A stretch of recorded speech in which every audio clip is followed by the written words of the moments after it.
CG board class 10th और 12th student के लिए हमने इस क्रैश कोर्स को ऐसे डिजाइन किया हुआ है कि हर एक चैप्टर से हम 10 मिनट के 5 वीडियो लेक्चर्स बनाएंगे। इनमें हम उन इंपॉर्टेंट टॉपिक्स को कवर करेंगे जिनसे प्रीवियस ईयर के क्वेश्चन पूछे गए हैं, जिनसे फ़ायदा ये होगा कि 40 से 50 मिनट में आपके एक चैप्टर प्रिपेयर हो जाएंगे और आप इजीली 90+ स्कोर कर सकते हैं। 5 दिसंबर से कंटिन्यूड इस कोर्स में मैं सीजीबीएसई सपोर्ट की तरफ से आप सभी का वेलकम करता हूँ। 12th के क्रैश कोर्स में पहला लेक्चर ये फिजिक्स का होने वाला है और जितने भी लेक्चर्स आएंगे उनका लिंक इस वीडियो के डिस्क्रिप्शन में या किसी भी वीडियो के डिस्क्रिप्शन में दे दिया जाएगा। प्लेलिस्ट बना दिया गया है तो प्लेलिस्ट पे जाके देख सकते हो, सारे वीडियो के लिंक है। और सबसे बड़ी बात, टेलीग्राम चैनल का लिंक डिस्क्रिप्शन में दिया गया है, तो टेलीग्राम चैनल को ज्वाइन कर ही लो, क्योंकि बार बार ऐसा है कि जब भी हम वीडियो डालते हैं यूट्यूब पे तो बार बार एक दिन में बहुत सारे वीडियो क्रैश कोर्स में पढ़ने वाले हैं, 10th 12th इंग्लिश हिंदी सभी मीडियम के लिए, तो अपडेट नहीं जा पाएगा। तो इसलिए टेलीग्राम को ज्वाइन कर लो, वहाँ पे सारे अपडेट हम देते जाएंगे रेगुलर। पीडीएफ वगैरह भी वहाँ पे देंगे इंपॉर्टेंट क्वेश्चन के। और इस क्रैश कोर्स में हम वही टॉपिक्स को पढ़ेंगे जो प्रीवियस ईयर्स में आए गए हैं, मतलब जो पूछे गए हैं प्रीवियस ईयर में, उन्हीं टॉपिक्स को पढ़ेंगे जो आने वाले हैं इस टाइम पे और बहुत ही ज़्यादा इंपॉर्टेंस है। इसको एक्सपीरियंस के बेस पे सेलेक्ट किया गया है। तो सबसे पहले इसमें जो चैप्टर आता है फिजिक्स का, इलेक्ट्रिक चार्जेज एंड फील्ड, इसको बार बार तुम लोगों ने भी पढ़ा होगा, पर एक बार और देख लो इसको। ये जो पहला चैप्टर है इलेक्ट्रिक चार्जेज एंड फील्ड और दूसरा क्या है, इलेक्ट्रिक पोटेंशियल एंड कैपेसिटेंस, दो चैप्टर हैं। इनसे टोटल दोनों को मिला के 8 मार्क्स का क्वेश्चन आता है। 8 मार्क्स का क्वेश्चन आता है। इनमें 5 मार्क्स का एक डेरिवेशन होता है। 5 मार्क्स का एक डेरिवेशन होता है। और क्या होता है, 2 नंबर का एक न्यूमेरिकल होता है। 2 मार्क्स का एक न्यूमेरिकल होता है। यहाँ पे देखो न्यूमेरिकल। तो ये न्यूमेरिकल जो है ना, इसका सबसे ज़्यादा चांस क्या, मतलब 100% फिक्स होता है कि सेकंड चैप्टर से आएगा। और जो डेरिवेशन है वो लगभग फिक्स ही होता है कि इसी चैप्टर से आएगा। कौन सा आएगा इस बार मैं तुमको वो भी सारी चीज़ें बताऊंगा। और एक 1 मार्क्स का क्वेश्चन होता है जो इसमें से पूछा जाता है। जैसे क्या पूछ सकता है, पहला क्वेश्चन देख सकते हो, लिखा गया what is electric charge. Electric charge के बारे में हम जान चुके हैं, पहले से ही जानते होंगे, लेकिन फिर भी एक बार मैं एक्सप्लेन कर दे रहा हूँ इस क्रैश कोर्स में कि पहले क्या हुआ था। एक साइंटिस्ट थे थेल्स, जिन्होंने क्या किया था कि 2 रॉड को लेकर रगड़ा था, या 2 रॉड को रगड़ा था जब उन्होंने, तो देखा था कि वो छोटे छोटे पार्टिकल को अपनी तरफ खींच लेता है। रब करने के बाद उसमें ऐसी क्वालिटी आ जाती है कि छोटे छोटे पार्टिकल को अपनी तरफ खींच लेता है। सीधी सी बात, ऐसे ही रॉड थे, लेकिन वो जो रॉड थे उस पर ये प्रॉपर्टी आ गई कि वो किसी भी पार्टिकल पे फोर्स अप्लाई कर सकता है। ठीक है ना। वो जो रॉड बना था, ये तो प्लास्टिक का है, लेकिन उनका जो रॉड बना था उस मटेरियल का नाम था इलेक्ट्रा, ELECTRA, इलेक्ट्रा। और इलेक्ट्रा पे ये प्रॉपर्टी आई थी किसी भी पार्टिकल को खींचने की, ठीक है ना, किसी भी पार्टिकल पे फोर्स अप्लाई करने की। तो इसलिए उसका नाम क्या पड़ गया था, इलेक्ट्रिक चार्ज। अप्लाई कर रही है जो फोर्स, उस प्रॉपर्टी की वजह से चार्ज, और मटेरियल के नाम से इलेक्ट्रिक, ठीक है ना, क्योंकि मटेरियल का नाम इलेक्ट्रा था। तो सिंपल सा डेफिनेशन था, लेकिन यहाँ पे एक फिक्स डेफिनेशन हमको लिखना होगा। वो डेफिनेशन नहीं लिखना होगा कि एक बॉडी है उसमें ऐसी प्रॉपर्टी है कि वो किसी छोटे छोटे पार्टिकल को अट्रैक्ट कर सकती है, ऐसा नहीं लिखना होगा। थोड़ा सा डेफिनेशन चेंज है, ध्यान से पढ़ो इसमें कि the property of a material due to which it can apply और एक्सपीरियंस द इलेक्ट्रोमैग्नेटिक फोर्स। कौन सा फोर्स अप्लाई कर सकती है वो body, electromagnetic force. Electromagnetic force मतलब क्या, वही जो इलेक्ट्रा पे आया था, उस फोर्स को बोलते हैं इलेक्ट्रिक फोर्स। सबसे पहले उसको ऑब्जर्व किया गया था कि रब करने पे ऐसा कुछ होता होगा, अभी हम देखेंगे मटेरियल के अंदर, जिससे वो क्या होता होगा, उसमें ऐसी क्वालिटी आ जाती होगी जिससे वो छोटे पार्टिकल पे अट्रैक्ट कर सकता है। तो इलेक्ट्रिक फोर्स उसको बोलते थे। और मैग्नेट आपस में जो फोर्स लगाते उसको मैग्नेटिक। बाद में देखा गया मैग्नेटिक जो नेचर होता है, जो मैग्नेट बनते हैं वो भी इलेक्ट्रिक की वजह से ही होते हैं, या इलेक्ट्रिक जो नेचर होता है वो मैग्नेटिक की ही वजह से होता है। इसलिए दोनों का नाम कंबाइन करके क्या बोल दिया गया, इलेक्ट्रोमैग्नेटिक फोर्स। तो बॉडी की वो प्रॉपर्टी जिसकी वजह से किसी भी पार्टिकल पे, किसी भी बॉडी पे कौन सा फोर्स अप्लाई कर सके, इलेक्ट्रोमैग्नेटिक फोर्स, या खुद कौन सा फोर्स एक्सपीरियंस कर सके, इलेक्ट्रोमैग्नेटिक फोर्स। क्लियर हो गया। ज़्यादा इसके बारे में डीपली नहीं जाएंगे क्योंकि ज़्यादा पूछता नहीं है, बस क्रैश कोर्स है, थोड़ा थोड़ा हम पढ़ते जाएंगे, थोड़ा थोड़ा समझते जाएंगे कि ईजी हो जाए हमारे लिए पढ़ना। इसके बाद आता है सबसे इंपॉर्टेंट, क्वांटाइजेशन ऑफ चार्जेज। ये पूछा जा सकता है, ये बहुत इंपॉर्टेंट है, इसके बारे में हम देखेंगे। तो क्वांटाइजेशन ऑफ चार्ज होता क्या है, तो सबसे पहले हम देखते हैं कि जब बॉडी चार्ज होती है, जब 2 बॉडी चार्ज होती है तो ऐसा क्या होता होगा उसमें। तो सबसे पहले उनके एटम का हम फिगर ड्रॉ कर लेते हैं। 2 बॉडी के एटम का, एक का एटम है A और दूसरे का एटम है B ड्रॉ कर लेते हैं। ये है हमारा B, दूसरे के एटम का नाम B दे देते हैं। एक में हम जानते हैं एटम में जितने प्रोटॉन होते हैं, मान लो इसमें 5 प्रोटॉन है, प्रोटॉन पे पॉजिटिव चार्ज होता है, ये हम पहले ही जानते हैं। तो जितने प्रोटॉन होते हैं उतने ही इलेक्ट्रॉन होते हैं एक एटम में, इस वजह से टोटल चार्जेज एक एटम पे कितना होता है 0। मान लिया इसमें 5 प्रोटॉन थे 5 इलेक्ट्रॉन, टोटल चार्जेज ए पे कितना था 0, ठीक है ना। ए पे जो चार्जेस था 0 था।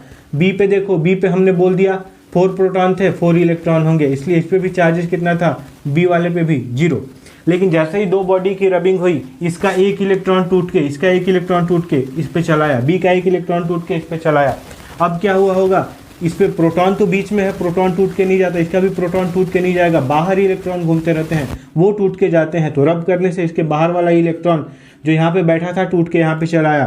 प्रोटॉन अभी भी ए पर कितने हो हैं 5, लेकिन इलेक्ट्रॉन एक और बढ़ गया, पहले 5 थे लेकिन अब 6 हो गया, -6 हो गया टोटल। तो कितना हो गया चार्ज, -1। इसमें से गया, ध्यान दो, इस पे +4 था, प्रोटॉन अभी भी +4 है, लेकिन इलेक्ट्रॉन एक कम हो गया तो 3 बचा। इलेक्ट्रॉन पे कौन सा चार्ज, माइनस, तो इस पे कौन सा चार्ज आ गया, +1।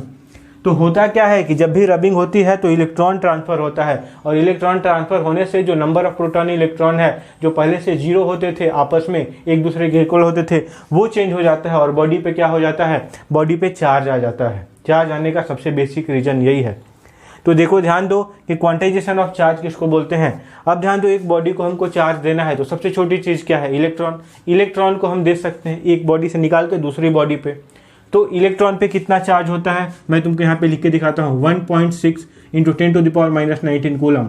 लंबा कैलकुलेशन है इसलिए इसको हटा देता हूँ समझाने के लिए, अभी सिर्फ याद रखो 1.6। कूलम क्या होता है, चार्ज की यूनिट होती है। सबसे ज़्यादा चार्ज पे मेहनत किसने की, कूलम, एक साइंटिस्ट थे उन्होंने की, तो उनके रिस्पेक्ट में इस कूलम, ये चार्ज का यूनिट क्या हो गया, कूलम। बात समझ में आ रही है। तो ध्यान दो कि 1.6 एक इलेक्ट्रॉन पे चार्ज होता है, मेजर करने पे हमने देखा। तो एक इलेक्ट्रॉन ही टूट के यहाँ से यहाँ जाता है, तो बॉडी पे कितना चार्ज आता होगा। अगर एक इलेक्ट्रॉन आ जाता होगा तो इलेक्ट्रॉन पे चार्ज तो माइनस होता है, तो उस बॉडी पे -1.6 चार्ज आ जाता होगा। समझ में आ रही बात। अगर एक इलेक्ट्रॉन चला जाता होगा उस बॉडी में से, तो जैसे ही इलेक्ट्रॉन जाता है तो उस पर कौन सा चार्ज आ जाता है, यहाँ पे हम देख रहे हैं प्लस चार्ज, इलेक्ट्रॉन निकल के गया।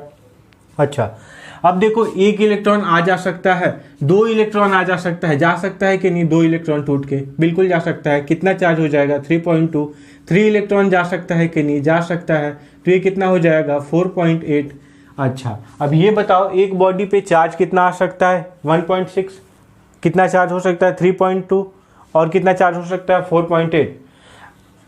अब ध्यान दो यहाँ पे कि चार्ज 1.6 हो सकता है, 3.2, 4.8। क्या ऐसा भी हो सकता है कि चार्ज सिर्फ 1 कूलम हो जाए, आंसर है नहीं। क्यों नहीं हो सकता, क्योंकि सबसे छोटा चार्ज कितना हो सकता है, 1.6। 1.6 से कम नहीं हो सकता।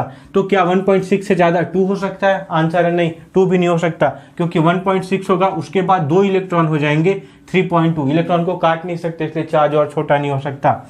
मतलब किसी बॉडी को चार्ज देंगे तो उसमें क्या होगा, उसमें जो चार्ज होगा वो इलेक्ट्रॉन के चार्ज का मल्टीपल होगा। मान लो इलेक्ट्रॉन का चार्ज मान लेते हैं E, जैसे 1.6, तो एक बॉडी को कितना चार्ज दे सकते हैं, 1 इलेक्ट्रॉन, और कितना चार्ज दे सकते हैं, 2 इलेक्ट्रॉन।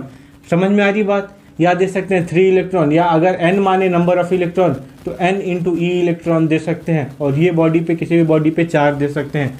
Q यहाँ पे चार्ज है, तो Q = क्या फॉर्मूला आता है, n × E। अब देखो अगर इलेक्ट्रॉन देते हैं यहाँ पे तो माइनस साइन लग जाता है, इलेक्ट्रॉन बाहर निकालते उस बॉडी से तो प्लस साइन। ये तो समझ में आ रही बात। तो ये होता है क्वांटाइजेशन ऑफ चार्ज। क्या बोल रहा है इसमें, electric charge on a body is not a continuous quantity. Continuous quantity मतलब क्या, कितना भी चार्ज दे सकते थे, 0.1, 0.2, 0.3, 0.211, मतलब जितना मन उतना, तो वो हो जाता है कॉन्टिन्यूअस। लेकिन यहाँ पे कॉन्टिन्यूअस क्वांटिटी नहीं है, but it is the integral multiple. जोड़ना, बार बार इलेक्ट्रॉन को देना पड़ता है। इंटीग्रल मल्टीपल, किसका integral multiple, of charges on electron, जो इलेक्ट्रॉन पे चार्जेज होता है उसका इंटीग्रल मल्टीपल है। क्लियर है। तो ये होता है क्वांटाइजेशन ऑफ चार्जेज, कि चार्ज हम किसी भी बॉडी को जितना चाहे उतना नहीं दे सकते, एक इलेक्ट्रॉन के मल्टीपल में ही चार्ज हम दे सकते हैं, जिसको बोलते हैं क्वांटाइजेशन ऑफ चार्जेज। समझ में आ रही बात। इसके बाद हम देखते हैं नेक्स्ट टॉपिक, इसमें आता है electric field. What is electric field. देखो जब भी एक बॉडी चार्ज होती है, जैसे एक मैग्नेट होता है, मैग्नेट अपने आसपास, एक मैग्नेट को रख दो, अपने आसपास एक स्पेस क्रिएट कर लेता है।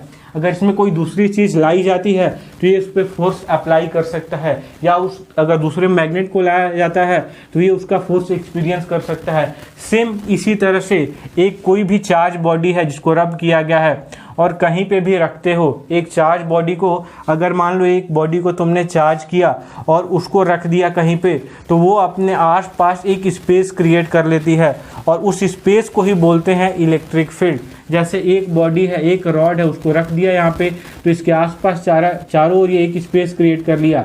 अगर इसमें कोई भी पार्टिकल या कोई दूसरा बॉडी आएगी तो ये उस पर फोर्स अप्लाई कर सकता है इसी फील्ड के अंदर, इसी स्पेस के अंदर। तो ये जो स्पेस है इसके चारों तरफ, जिसमें अगर कोई भी दूसरी चीज़ आती है, कोई भी दूसरा चार्ज आता है, चीज़ नहीं चार्ज आता है, तो ये उस पर फोर्स अप्लाई कर सकती है। इसी को बोलते हैं इस फील्ड को इलेक्ट्रिक फील्ड। तो इलेक्ट्रिक फील्ड भी क्लियर हो गया। Electric field is the space around a charge, charge के चारों तरफ का around, in which other charge particle experience a force. दूसरा कोई भी चार्ज पार्टिकल इस फील्ड के अंदर आएगा तो वो क्या करेगा, फोर्स एक्सपीरियंस करेगा।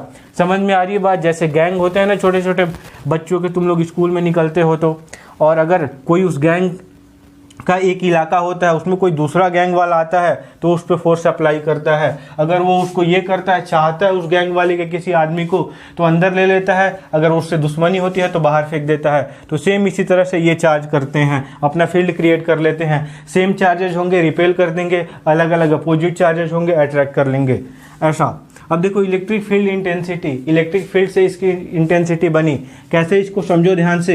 एक चार्ज है Q जिसने अपना फील्ड बनाया हुआ है, यहाँ पे दूसरे चार्ज Q को लाते हैं तो ये इस पे फोर्स एक्सपीरियंस करता है। दोनों पॉजिटिव है, एक दूसरे को रिपेल करते हैं तो ये इस पे फोर्स अप्लाई करता है। ये पॉइंट A है और ये पॉइंट B है। फिर इस चार्ज को यहाँ पे लाया जाता है Q को, तो यहाँ पे भी एक और फोर्स एक्सपीरियंस करता है। ध्यान दो, ये जो Q है अगर इस पॉइंट A पे था इसके इलेक्ट्रिक फील्ड में तो अलग फोर्स एक्सपीरियंस कर रहा था, यहाँ पे आया तो अलग फोर्स एक्सपीरियंस कर रहा है। ज़्यादा किस पे फोर्स एक्सपीरियंस कर रहा है, पास, और पास लाएंगे पॉइंट C पे तो ये और ज़्यादा, क्योंकि जैसे जैसे पास आता जाएगा इसके, ये इस पे फोर्स ज़्यादा लगाता जाएगा। तो ये ध्यान दो, ये एक फील्ड की एक क्वालिटी हो गई ना कि हर एक पॉइंट पे ये अपने फोर्स को बदलता है। तो इस क्वालिटी का नाम क्या है, इंटेंसिटी, कि इस इलेक्ट्रिक फील्ड की इंटेंसिटी इस पॉइंट पे कम है, इस पॉइंट पे पहुँचते पहुँचते इंटेंसिटी ज़्यादा हो गई, और पास जाएंगे तो इंटेंसिटी और ज़्यादा हो जाएगी। और इसको अच्छे से समझ सकते हो, साउंड दूर होता है, किसी भी गाड़ी अगर दूर जा रही होती है तो वहाँ से जो साउंड की इंटेंसिटी होती है वो हमारे कानों के पास कम पहुँचती है। लेकिन अगर कोई भी गाड़ी हमारे पास से गुजरती है तो जब हॉर्न बजाती है तो उस साउंड की इंटेंसिटी हमारे लिए, हम पास होते हैं तो ज़्यादा होती है। सेम वही चीज़ कि इंटेंसिटी अलग अलग बदल जा रही है हर एक फील्ड के हर एक पॉइंट पे। पास आने पे इंटेंसिटी ज़्यादा हो जा रही है, दूर होने पे इंटेंसिटी कम हो जा रही है। तो यहाँ पे देखो इसका डेफिनेशन दिया गया इलेक्ट्रिक फील्ड इंटेंसिटी का, क्या दिया गया है, द स्ट्रेंथ। ये स्ट्रेंथ एक्सपीरियंस कर रहा था ना, ये पहले कम कर रहा था, पास लाने पे ज़्यादा। तो the strength experience by the charge in the electric field at any point is called electric field intensity. इसको किससे डिनोट करते हैं, ई से। अब ध्यान दो कि कोई भी ये चार्ज था Q, ये Q पे कितना फोर्स लगा रहा था, Q पे फोर्स लगा रहा था F फोर्स लगा रहा था। अब ये Q यहाँ पे था A पे तो कम फोर्स था, B पे आया तो ज़्यादा। तो हमने क्या बोला कि ये जो फोर्स है क्यों बढ़ गया, क्योंकि इंटेंसिटी बढ़ गई। Force directly proportional to E। समझ में आ रही बात, E मतलब इलेक्ट्रिक फील्ड इंटेंसिटी। यहाँ पे इंटेंसिटी ज़्यादा इसलिए फोर्स ज़्यादा, डायरेक्टली प्रोपोर्शनल है। इंटेंसिटी बढ़ रही है, फोर्स भी बढ़ रहा है। अब ध्यान दो, अगर ये 1 कूलम का चार्ज लाते थे, ये इस पे कम फोर्स लगाता था, कैपिटल Q स्मॉल q पे कम फोर्स लगाता था, लेकिन स्मॉल q की वैल्यू हमने 2 कूलम कर दी। अब हमने देखा ये फोर्स और ज़्यादा लगा रहा है, मतलब ये जो F प्रोपोर्शनल है Q के भी प्रोपोर्शनल है। Q अमाउंट, अगर ये जो टेस्ट चार्ज के अमाउंट को बढ़ा दे रहा हो तो फोर्स भी बढ़ जा रहा है। क्लियर है ना यहाँ पे? तो ये जो F है 2 चीज़ों पे डिपेंड कर रहा है, F प्रोपोर्शनल टू E और Q। यहाँ पे प्रोपोर्शनल का साइन हटा के कांस्टेंट आता है और यहाँ पे K कांस्टेंट आता है जिसकी वैल्यू 1 कर दी जाती है। तो यहाँ पे Q इंटू E इसका वैल्यू हो गया। तो इलेक्ट्रिक फील्ड इंटेंसिटी की वैल्यू क्या हो गई, F बाई Q। ये इलेक्ट्रिक फील्ड इंटेंसिटी की वैल्यू है। यहाँ पे यूनिट भी पूछता है कभी कभी, तो लिख सकते हो यहाँ पे फोर्स का क्या होता है, न्यूटन, और Q का क्या होता है, चार्ज का कोलम। तो न्यूटन पर कूलम इसकी यूनिट हो गई। इससे ज़्यादा क्वेश्चन इससे नहीं पूछे जाते। तो मैं ऐसा आशा करता हूँ कि सारे टॉपिक समझ में आ गए होंगे। देखो टेलीग्राम चैनल को ज्वाइन कर लो, वहाँ पे सारी चीज़ें प्रोवाइड की जाती हैं। वीडियो के डिस्क्रिप्शन के लिंक, वीडियो में मतलब जो ये वीडियो है इसके डिस्क्रिप्शन में और भी लेक्चर्स के लिंक हैं। क्लियर है ना? तो वीडियो देखने के लिए एक बार बहुत फिर से बहुत बहुत धन्यवाद। मिलते हैं फिर अगले वीडियो में।